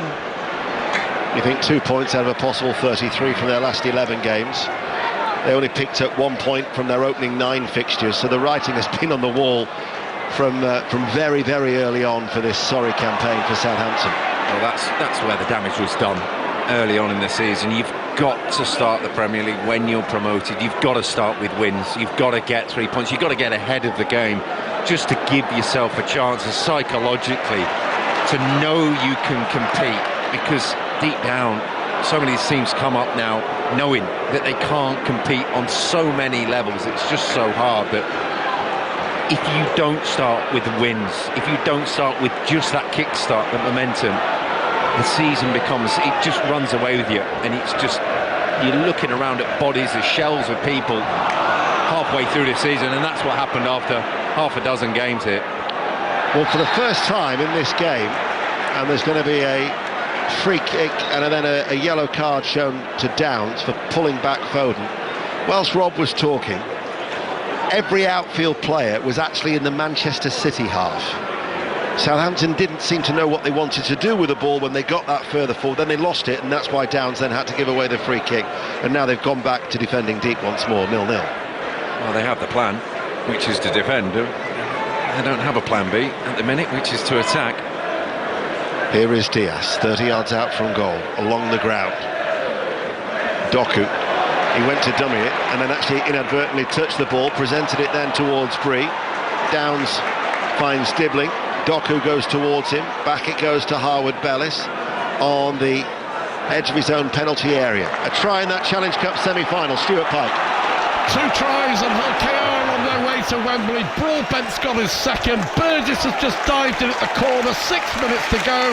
Hull KR lead Catalan 34-12. Commentary continues on Sports Extra and live on BBC One. Dibbling is adjudged to have pulled back Guardiola. Didn't necessarily see that, and it hasn't been well received by the home supporters either. No, the rare chance to see Tyler Dibbling do something with his skills, with his wonderful ability to drift past players, and he did that, you thought, with Guardiola. Guardiola was more of a slip, it looked like. The assistant referee straight away flagged. They might be relegated, but they are not completely apathetic, the Southampton support. 0-0, and still looking towards getting the point that would leave Derby County as the worst team still in Premier League history. Foden scuffs his shot, might fall here to Bernardo Silva, waits, can't get 2 efforts at goalwards, and Southampton get the ball away. Doesn't go out though, kept in play by Akanji on that far side to right. City playing from right to left as we look in their sky blue shirts, and then Bednarek puts it into the City supporters on that far side, and as we approach the hour mark, it's a throw that's already been taken quickly by Manchester City. We've hardly seen anything of Phil Foden, have we? And that was a horrible shot which turned into a brilliant pass, but Bernardo Silva couldn't do anything with it. Here is Guardiola. Diaz. This now is with Akanji. Foden. Foden running forward on the right-hand side, right corner of the area. Bernardo Silva now. Still that Southampton rearguard action is in operation. Foden gets away from one challenge and then shoots, and it's off his left foot, took a deflection. Out it goes for a corner kick to Manchester City, still 0-0. Yeah, well defended. Defended by Mateus Fernandes, but just looking at him, just a couple of occasions looking a bit leggy now. Making that challenge, making that block, he looking a little bit weary getting up. De Bruyne waits to take the corner kick on the near side, the left. Right-footed, Ramsdale punches the ball away under pressure. It'll be collected by Foden, running out towards that far side, the right with his back to goal. Turns, passes the ball in field. This is Lewis, 30 yards out. Right-footed, floats it out towards Doku. Headed away though by Wellington. And then De Bruyne goes all the way back to Edison, who's come out of his penalty area. And here is Kovacic to Akanji. Lewis has gone on ahead of him. They can commit bodies forward in that respect, Manchester City, as Foden comes in off that right side. No foul. Oh yes, there was. Delayed decision from the referee. Let's get the team news from Bournemouth. Alistair Bruce-Ball. Plenty of changes to tell you about here. 3 for Bournemouth. Adam Smith back at right back in for Araujo. Alex Scott is in. Antoine Semenyo returns. Dango Ouattara injured. Justin Kluivert on the bench. That's interesting. 4 changes for Villa. Mings in for Torres. Luca Dean in for Maatsen. Onana in for the injured Tielemans. And Jacob Ramsey starts. John McGinn on the bench. And the Southampton legend Franny Benali will be alongside Ali Bruce-Ball for commentary at 5:30 after Sports Report on BBC Radio 5 Live. Still it remains 0-0 in the sunshine here in Southampton. We're also live on the World Service and the BBC Sounds app. De Bruyne leaves it for Foden to take the free kick. He's wrapped it around it. Haaland tried to meet it as it fizzed its way through that 6-yard area. And it goes all the way through and out for a goal kick. There's been a goal at McDermott Park. Kenny Crawford. 60 minutes gone. St Johnstone back in front again. St Johnstone 2, Ross County 1. Elliot Watt on loan from Burton Albion. Pinball in the box. It fell to him. Cushioned it, left footed into the bottom left-hand corner. St Johnstone 2, Ross County 1. Ramsdale. I don't think he wasn't caught by Haaland, was he? Oh, it's his shoulder. Did he collide into the post as he tried to move away towards his right, do you think? Well, or did he just fall awkwardly? I think it's more of the fall. There wasn't really any contact from Haaland, so whether it's just into the ground, and it looks like it's into the ground in his shoulder, and sometimes if you get that wrong it really does judder, cause a problem, but seemingly fair, isn't it? Got to credit the Southampton supporters. They've still turned up here in the numbers and they're still making a good atmosphere inside St Mary's, bearing in mind there's been very little to get excited about. It remains 0-0. We will go to... where will we go? Portman Road, Ipswich, Brentford, Chris Coles. Where Brentford continue to lead by 1-0. Kevin Shard has just missed a good chance to make that 2 straight at goalkeeper Alex Palmer. Ipswich have had a decent chance themselves. Hutchinson delivering a wicked cross. No one gets a touch and it very nearly drops in at the back post. Ipswich 0, Brentford 1. And from Portman Road to Molineux and Pat Murphy. It's still Brighton leading 1-0 through that Welbeck penalty, and Wolves have just brought on 4 substitutes after just an hour. For good measure, Brighton brought on 2. So it's all changed here. We'll see how that pans out. Wolves 0, Brighton 1. Fulham Everton at Craven Cottage is Henry Moran. Fulham 1, Everton 1, almost the lead restored for Fulham. Brilliant hooked effort from Harry Wilson, almost catching out Pickford. He clawed it away, landed awkwardly on his shoulder. A little bit of concern for the England goalkeeper, but he's up and about, and it remains Fulham 1, Everton 1. We've got Bournemouth Aston Villa at 5:30 after Sports Report. Tomorrow, 5 Live's Premier League Sunday, live from midday. Nottingham Forest Leicester City is the 2:15 commentary. Liverpool Arsenal will follow on 5 Live at 4:30. The other 2:15 matches, incidentally, we also have live for you at Old Trafford. Manchester United against West Ham on Sports Extra, and on the BBC Sport website and app we will have Tottenham against Crystal Palace.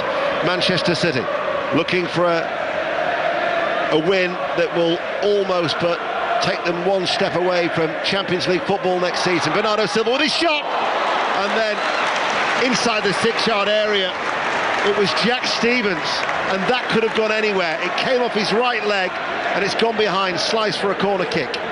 It was all about Doku down the left, jinking and dancing his way past 2 Southampton players and somehow managing to get the ball to Bernardo Silva. I'm not sure it was going in.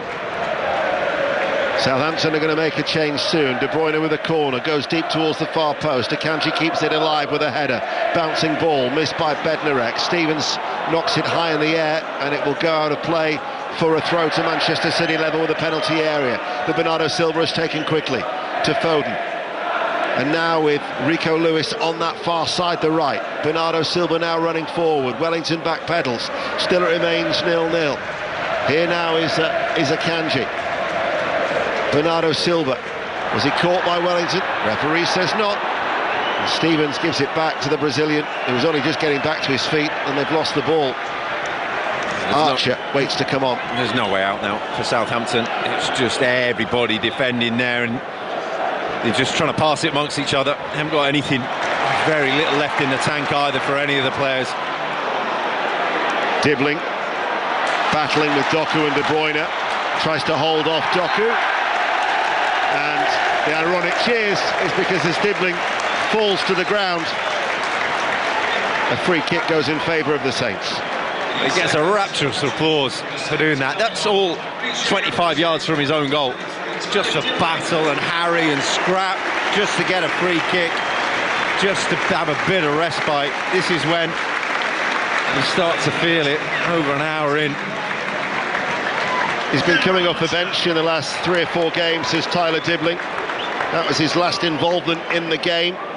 He's been replaced by Cameron Archer. We're approaching the midway point of the second half. Still it remains 0-0. Fulham 1, Everton 1, Ipswich 0, Brentford 1, Wolves 0, Brighton and Hove Albion 1. Earlier Leyton Orient 2, Stockport County 2 in that League One playoff semi-final. Celtic are leading Hibs by 2-1. St Johnstone, maybe a reprieve from relegation today. They still lead Ross County by 2-1 in Perth. This is 5 Live. Harwood Bellis infield. Ball towards Sulemana, into the penalty area. Archer is up with him. Sulemana, back it goes then towards Bree. He delivers the cross. This is Archer, shot, block, comes out to the edge of the area. Wellington. Southampton being urged on here. It was a nice little foray from the home team. But now all of a sudden they've committed. Shirts forward, and it's De Bruyne who finds Doku, and Doku now looks for Haaland. Haaland, can he control it? No. Quickly off his goal line was Ramsdale. They are getting so excited about this precious point that could take them to 12. A meagre tally of 12, but the added significance, it would take them past that tally of Derby County, but they might be looking for all 3 as the cross from Bree comes in. And here is Aribo with a turn. Thought he was encouraged to shoot. Out it goes. Cross from Wellington. Charged down, corner kick. Listen to the response from the relegated Southampton supporters. Superb. The fans are applauding themselves, they're applauding each other, they're applauding the team. We've got a game on our hands because they're attacking, and they're attacking with numbers. They've gone for it all of a sudden. A couple of opportunities in the penalty area, a couple of touches in the penalty area, and the game comes alive. Corner kick to Southampton, far side to left. They're playing from left to right as we look. And Manchester City have got everybody back. As in it comes now. Akanji attacks it, heads it. Wellington will retrieve it and plays it back then to Bree.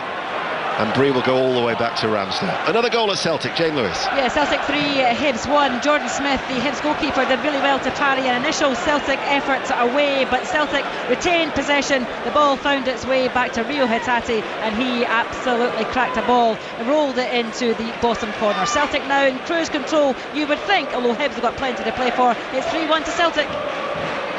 And there's been other goals at Tannadice. Dundee United 0, St Mirren 2, and at Tynecastle, Hearts lead Motherwell by 2-0.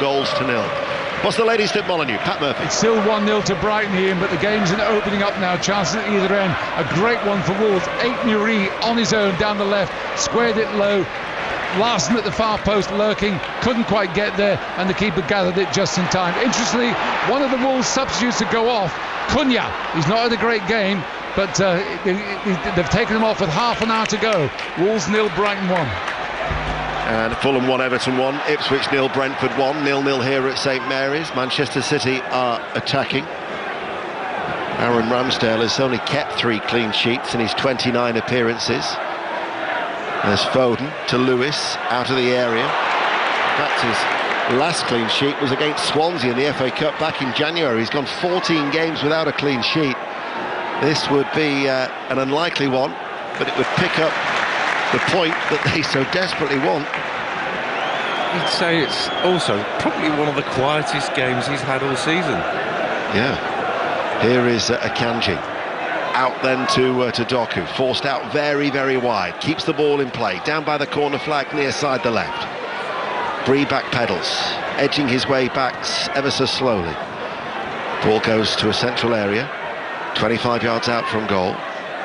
Diaz finds De Bruyne, Now with Foden, still sitting so deep, Southampton in their penalty area. Blocked corner kick it will be. News of the Rugby Union, Molly Stevens.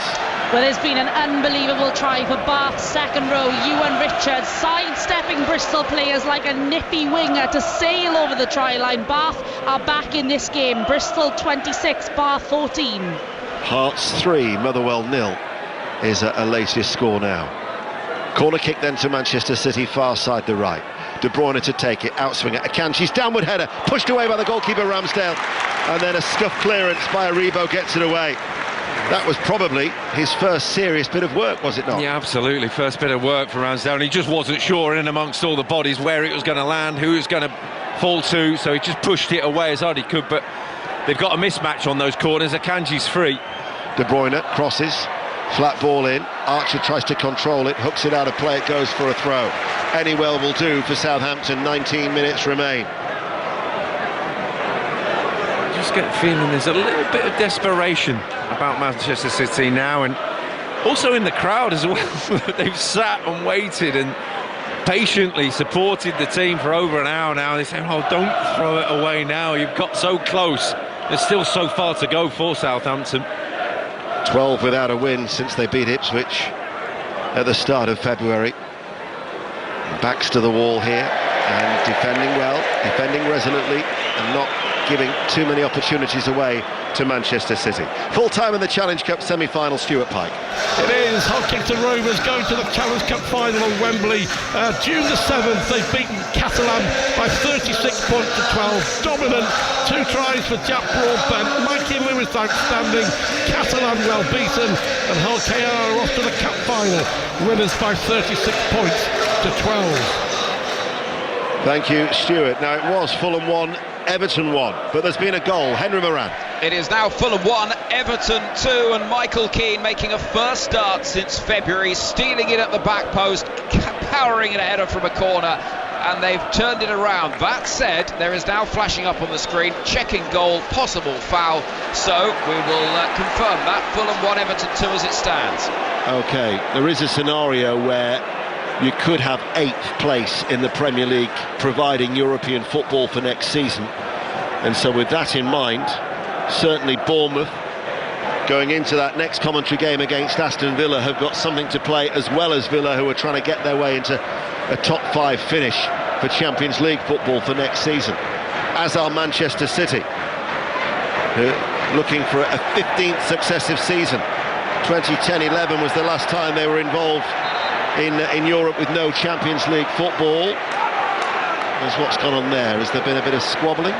Yeah, well, there was a free kick given about 40 yards from Southampton's goal, where Bednarak and Haaland, away from the ball, have just held hands, really, and that's about it. And Bednarak's fallen over, and the arguments continued as everybody's pushed up into the Manchester City half, and Haaland seems to be redressing his hair, and so I'm not sure whether something's been adjusted in the top knot. Well, they're ready to take the free kick. Pep Guardiola is desperate to get the attention of one of the Manchester City substitutes who are warming up away towards our left-hand side as this free kick is launched to the edge of the City penalty area. Still it remains 0-0 on 5 Live in the World Service. And De Bruyne is the one who chases downfield towards Ramsdale, who's out of his penalty area, still in the bright sunshine. And Brie to Fernandes, closed down by 3 sky blue shirts, and Ramsdale then has to put his right foot through that, and it goes out for a throw. Has the VAR check been complete, Henry? It was a double. We had a foul check and an offside check, neither of them in Fulham's favour, so it is Fulham 1, Everton 2. So that goal stands from Michael Keane, and Everton are leading at Craven Cottage. Ipswich 0, Brentford 1, Wolves 0, Brighton and Hove Albion 1 are other latest scores. Savinho is going to be coming on for Manchester City, as this is Diaz to Akanji, goes out wide. Final game before the FA Cup final next weekend against Crystal Palace, and the deep cross from Foden, and have wanted to go into it on the back of a 6-match winning run. But unless something happens in the next 16 minutes, that ain't going to happen here at St Mary's. In fact, there's going to be a double change, but there's been another goal at Fulham. Henry. And it's a third for Everton. Their fans dancing in the sunshine. Leno in the Fulham goal will be very disappointed. Diving over a low Beto shot. Into the corner it goes. Fulham 1, Everton 3. So Savinho is going to be coming on, and young Nico O'Reilly. I'd imagine Savinho is for Phil Foden. I think that cross, which was overhit and overcommitted into the Southampton area, will be the last of his action. You're right. You consider that last season he hit 27 goals, a career best. He's not been able to replicate anywhere near that this season, has he, Phil Foden? I think he's knackered. I think so many of these players are so tired. I think Euros and going straight into another season. There's been so much for a lot of these players. It's impossible to keep up those sorts of figures and those sorts of performances. Well, they fly to Miami in June as defending champions for the Club World Cup, which runs from June the 14th to July the 13th. If they're successful in that, they're not going to get much of a break ahead of next season, are they? As the double change was O'Reilly coming on for Rico Lewis, and then Savinho for Phil Foden. As here is Haaland, bursting his way into the penalty area. Haaland passes the ball, and it goes slightly behind O'Reilly. Savinho, the other substitute, now towards De Bruyne, shot blocked. Southampton are putting everything on the line. And Archer now is the one who tries to come out with the ball from defence, but he's stopped in his tracks by Akanji. Didn't necessarily think there'd be much jeopardy in this game, but there is with 14 minutes remaining. City looking for the 3 points as Savinho scoops the ball in, and Southampton looking to avoid that joint tag of being the worst side in Premier League history with Derby County from the 07-08 campaign of just 11 points. That reminds me, Robbie Savage and Chris Sutton, 606-08085 909 693, after commentary of Bournemouth against Aston Villa. In the Premier League, Fulham 1, Everton 3, Ipswich 0, Brentford 1, Wolves 0, Brighton and Hove Albion 1. The ball goes back to Edison. It's an interesting change that Manchester City have made. Bernardo Silva's moved out to right back almost. Not that he's going to play there, he's just going to push in. Nico O'Reilly's in centre midfield. It's more akin to his natural position, you'd say, than he's been used to playing out at left back. Their home form this season, 1 win, 2 draws, 14 defeats. They've had the fewest points, the fewest goals, they've conceded the most at home, and yet here against Manchester City, this could be one of the bright spots for them here at St Mary's this season. Yeah, and you have to say, as a game plan, lulling Manchester City into falling asleep during the game was quite a cute one, really, and not that we saw it being a 0-0 draw with 13 minutes to go, but so far it's worked. Ramsdale's had very little to do. The 3 centre-halves have kept tight, kept in limited supply to Haaland. The one that he did have, he bursts away from everyone and came alive, and wow, he left them for dead. Just that pass, slightly behind it. He's had very little of those opportunities. It remains 0-0. O'Reilly dispossessed on the far side. Southampton try and hold on to the ball as there it is with Aribo, and dropping back inside his own half, back towards Ramsdale, whose touch almost presented it towards De Bruyne. As a result, it was a hurried clearance by Ramsdale, and it went quickly out for a throw on the far side. Yeah, he's furious because they're coming back to him too many times now, and they're just being read, and he's having to take a touch, and he's getting closed out by De Bruyne, who's like Duracell bunny. He's just going on and on. Here is Doku on this near side. Clive come on City from the travelling support on the left side of the penalty area. Kovacic now less than 30 yards out from goal, goes back out towards Doku. Doku runs on his toes into the box, left hand side, still 0-0, spins, turns, delivers the cross. Haaland waits, header will fall towards De Bruyne, heads it back towards the 6-yard area, headed away by a stretching Bednarek. De Bruyne again's header, downward header by Haaland, edge of the box there now with Savinho. De Bruyne went on the overlap, not required. Akanji goes for goal, right-footed, arcing its way to safety for Southampton and out for a goal kick. You know, they've conceded 82 league goals. Only 3 times have they conceded more. When they were relegated from Division 2 in 52, 53, and then twice in the old First Division under Ted Bates, 66, 67, and indeed the following season, 67, 68, 92 and 83 goals respectively. And yet here they are, with 10 minutes remaining, still holding City at 0-0. Yeah, and Akanji shooting. It's kind of just a sign of where Manchester City are with it now. They're running out of ideas and getting the ball to Doku's one, because he can create something. He's proved a bright spark in this second half, but that's kind of where they are, that he's saying, well, if Akanji's shooting from 22 yards, Southampton will be happy with that. And for Manchester City, who are 18 points worse off at the same stage last season, drop points, how do you think this will affect the top 5? I don't think it will. No. Not for Manchester City. I think they're home and hosed really with it all. I think behind them is going to be a really interesting shout. It could go down to that last game, and I reckon it could go down to who scores first at Nottingham Forest against Chelsea. Currently stands behind the champions Liverpool, Arsenal 67, Manchester City 65 in the live league table this is, Newcastle 63, Chelsea 63, Nottingham Forest 61, Aston Villa 60. Wolves against Brighton and Hove Albion. The latest from Molineux with Pat Murphy. Still 1-0 for Brighton. One of their substitutes, Gruder, over the bar from a good position, should have done better. Brighton looking more and more composed and settled now. Wolves seem to have run out of ideas, and Brighton are about to bring on Mitoma, who had a brilliant game here last season, scored a superb goal. The idea will be to stretch Wolves as much as possible with his speed and trickery. It's Wolves 0, Brighton 1. Fulham 1, Everton 3, Ipswich Town 0, Brentford 1. Our latest scores in the Premier League and latest scores in the Scottish Premiership. The champion Celtic still lead Hibs 3-1. Dundee United 0, St Mirren 2 is the latest at Tannadice. Hearts 3-0 up at home to Motherwell. Kilmarnock 1, Dundee 1, and St Johnstone 2, Ross County 1. That means St Johnstone, bottom of the table, are just 3 points behind Ross County. And the goal difference, well, it's marginal between the two,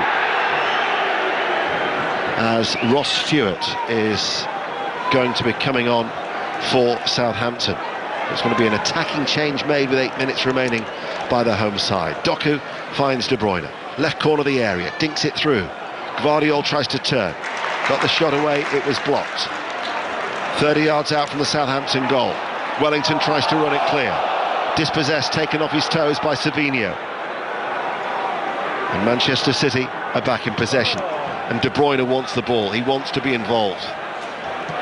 It's going to be a double change as well, as here is for Southampton, Doku with his trickery, dances his way to the left-hand side of the penalty area. Southampton dig the ball out. Another goal at St Johnstone, Kenny Crawford. And Ross County are level again, St Johnstone 2, Ross County 2. It's Ronan Hale's 15th goal this season. The corner came in and there he was in the 6-yard box to stab it into the back of the net. St Johnstone 2, Ross County 2. Doku, 0-0, here's still here. De Bruyne and Doku, left-hand side of the penalty area. Bree, tigerish defending, showing real tenacity. De Bruyne with the cross deep. Haaland heads it back, and this could be Savinho down into the ground. One-handed save by Ramsdale, behind for a corner kick. Don't think it was going in, actually. No, he wasn't really sure, and I think he knew that it had hit one of the Southampton defenders, of which there are now 11 in their own penalty area. They're camped in, they're weary, they're tired, they're not closing down as quick.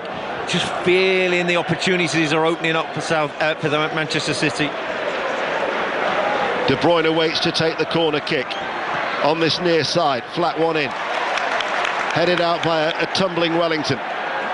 Picked up by Bernardo Silva. Kovacic back towards Bernardo Silva. Here is De Bruyne now. Passes it back to Kovacic. Southampton aren't moving anywhere. They're continuing to defend deep. Ball chipped into the penalty area. Glancing header tipped over by Ramsdale. It was Ruben Diaz, whose header was going to just creep under the crossbar, but Ramsdale reacted well.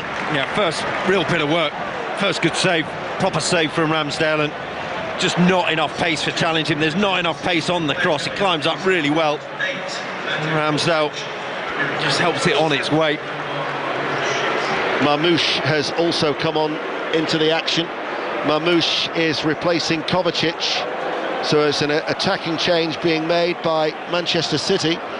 And the two changes for Southampton. Stewart will replace Sulemana, but the corner kick is delivered first. Ramsdale gets something on it. Marmoush, his first goal involvement, prodded it towards the goal, and it's been pushed behind for another corner kick.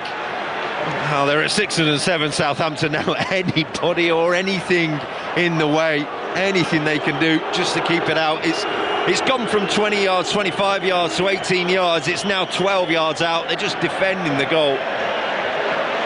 They wait to take the corner kick. Stewart and Ryan Manning wait to come on. 0-0 with 5 minutes remaining. De Bruyne, he goes deep. Haaland climbs, heads it back into the penalty area and then clattered away. Can we go to Kenny Crawford for news of that? Did that goal stand, Kenny? It did not stand. So Ronan Hale's 15th goal of the season did not stand. He's still in 14. It's still St Johnstone 2, Ross County 1. It was disallowed by VAR because of an offside flick on. So St Johnstone 2, Ross County 1. So St Johnstone still 3 points behind Ross County at the bottom of the Scottish Premiership. Bottom of the table in the Premier League, Southampton holding Manchester City 0-0. In comes the cross. O'Reilly climbs, brushes off his head, falls towards Doku, left-hand side of the penalty area, into the box. Here is Guardiola. Good block comes in, falls to De Bruyne. His right-footed shot repelled by a firm header away by Bednarek. Southampton are defending very, very stubbornly. Akanji now, 25 yards in. His cross, allowed to bounce onto the chest by Bree, and it was a measured clearance as Adam Lallana just has a word with Ryan Manning. They've got minutes now, haven't they? They're counting them down. They've worked so hard and it's now so desperate. They're just lining up in front of the goal just to defend it. Just put your bodies on the line, get hit by shots, get hit by crosses. Savinho to Akanji. Here is Kevin De Bruyne. Ramsdale, hardly tested in the first half, has made 3 important saves in the second period. You could question whether still Manchester City have done enough for all the possession that they've had during the course of the game. But maybe that is down to the way that Southampton have worked so hard off the ball. Here is De Bruyne once again, shoots low this time, right-footed, and saved by Ramsdale on his goal line. Yeah, comfortable for Ramsdale, and now that he's so deep from Southampton, Kevin De Bruyne has got time and space, and he's 20 yards out. He's got all the time he wants to pick his spot. He didn't get it right, didn't get the strike right, but we're talking moments away from a really important point for Southampton in the context of everything. It's such a big point for them now. City have had 20 shots, but only 4 of them have been on target, as Doku upended by Harwood Bellis on this near side. 3 minutes remain, and now the changes can be made. So Stewart comes on for Sulemana, who worked particularly hard in the first half. No wonder he gets a big bear hug from Simon Rusk. And I think the Southampton fans were appreciative of the work that he has done off the ball as well. And Ryan Manning waits to come on, but it's Wellington was being told by the City players, go off on the far side, and he was wanting to delay, and he's been told now go off behind the goal. Yeah, sub the furthest player away from the dugout on the pitch as you can, and that's what they've done. I'll tell you where Pep Guardiola will have a grievance, and he's absolutely right, is that Ugo Chukwu should have been sent off. Yeah, he should have gone. Ample opportunities there to be sent off. But certainly on the stroke of half-time, of those 3 bookable offences that he made in the first period, is Guardiola's downward header. Ramsdale caught by his own player, scramble inside the 6-yard area, still hasn't been dealt with. Now it has by Aribo, and Ramsdale is back to his feet. They are literally putting their bodies on the line here at St Mary's. 0-0, under 2 minutes remaining of normal time. Doku still can't find a way through, dispossessed, and they get a free kick. Let's get an update from Portman Road. Chris Coles. Ipswich 0, Brentford 1. This game far from safe for Brentford. Ipswich have just hit the post. Amari Hutchinson, angle right-hand side of the box, crashed it goalwards, clattered off the outside of the post and wide. Ipswich 0, Brentford 1. Kilmarnock Dundee at Rugby Park by 2-1. Goal at Molineux, Pat Murphy. Gone to Brighton, and it's one of the substitutes, Gruder, a neat little chip with his left foot over the keeper. It's been coming as Wolves chase this game. Wolves 0, Brighton 2. Great noise inside St Mary's for a Southampton side who might have been relegated with 7 games to play, the earliest in Premier League history, but you cannot fault their determination, their commitment and their endeavour to the cause here today. as Ramsdale clears. And we're inside the last 50 seconds remaining. And there could be a sting in the tail as Archer just about keeps his feet, runs forward on this right-hand side. City have got sky blue shirts back. And still maybe keeps the pot bubbling regarding Champions League qualification for next season. At the start of the day, Manchester City really required 6 points, 2 wins. You would think they'd get over the line for a top 5 finish, but they've got Bournemouth and Fulham to come after the FA Cup final next weekend. Find out how much added on time there will be. Andy Madley is the 4th official. 7 minutes of added on time. You could almost hear the groans from the Southampton supporters. Double groans. 0-0. 5 Live in the World Service. Savinho to De Bruyne. Looks for the return ball. Cut out on that far side. Fernandes though stumbles. Marmoush hits the crossbar. Right-footed shot. Rattles the centre of the crossbar. And it's touched behind for a corner kick. They're hanging on now. Oh, what a strike that was from Mamouche, from seemingly an angle that you wouldn't give him a prayer from. Fernandes put so much work in midfield, just second-guessed himself on the clearance and went down with cramp on the edge of the area, and it's a thunderous strike from Mamouche. Ramsdale beaten. But another moment, another minute ticks by for Southampton.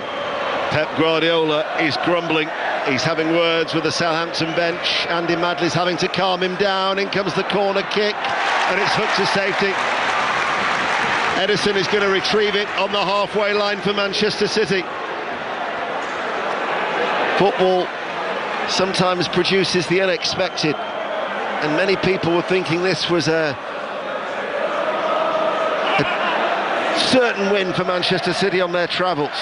That was the line of questioning to Pep Guardiola at his press conference yesterday. To his credit, he showed respect to Southampton in his answers. And that respect has been vindicated with the performance of the bottom of the table side. Still, they refuse to yield. In it comes from De Bruyne. Haaland with a header off target. Brushed off his head, dropped out for a goal kick, 0-0. Misjudgment from Haaland. De Bruyne to Haaland was one that they've been looking for all game, and from that sort of angle you're expecting him to make a good contact with it and run towards goal, maybe not score because it's a difficult chance, but a match fit firing Haaland would have done better.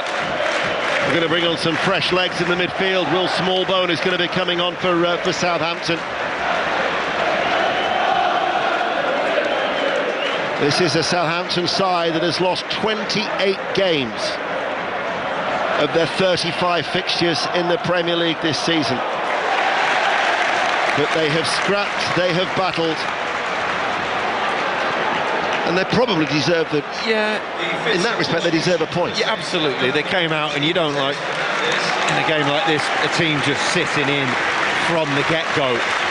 But how they've worked and how they have battled has been fantastic. And well, Teo Fernandes is getting a standing ovation for coming off, and I think he embodies everything that they've done today just in terms of workload. And you'd have to say, from that, between being relegated in the end of the season, Southampton fans would say, just give us one game to make us feel proud, give us one performance, and this is it. You'd say, this is it, this is the one where we've taken Manchester City all the way. Mateus Fernandes gets a standing ovation as Will Smallbone comes on to replace him. We're into the 4th minute of the 7th as Marmoush bursts clear, gets away from 4 Southampton shirts, and Marmoush carries it to the left-hand side of the area, and O'Reilly scuffs it, loose ball, still not dealt with, and then eventually Stevens prods it to safety, only as far as De Bruyne. Marmoush, you could see the fresh legs there. They were struggling to keep up with him at that point. Here is Akanji. Gvardiol's cross, headed away by Manning. Akanji towards Savinho. Manchester City dropping points in their quest for Champions League football next season against bottom of the table Southampton. They've won their last 12 against teams that have been bottom of the Premier League. Here is Diaz. De Bruyne chips it forward. Doku makes the run round the back.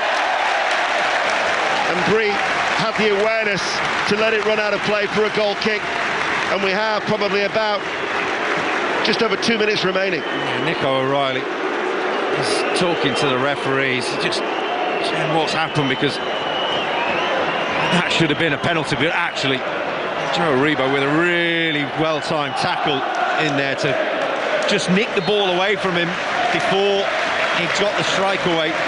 And this has been the story of the game, hasn't it? That every time Manchester City have had an opportunity towards goal, there's just been enough bodies in the way, just someone there to deny them.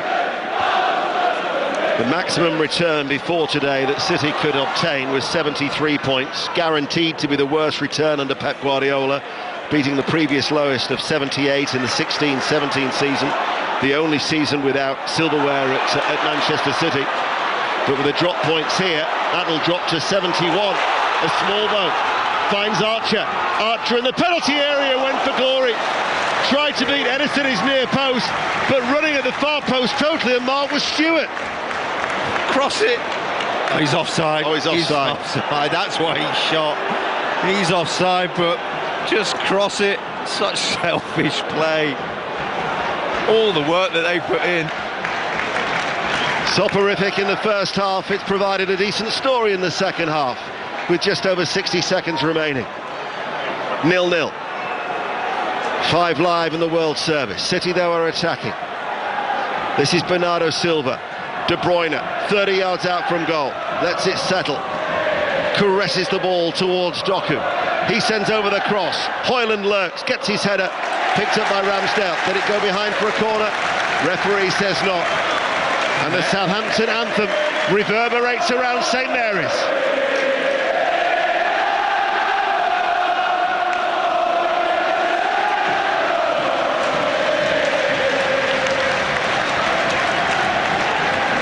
There's something wonderful about English football, isn't there? Doesn't matter what team you support, the crowds that are being generated, whether it be professionally or in non-league, the passion that you have for the game in this country.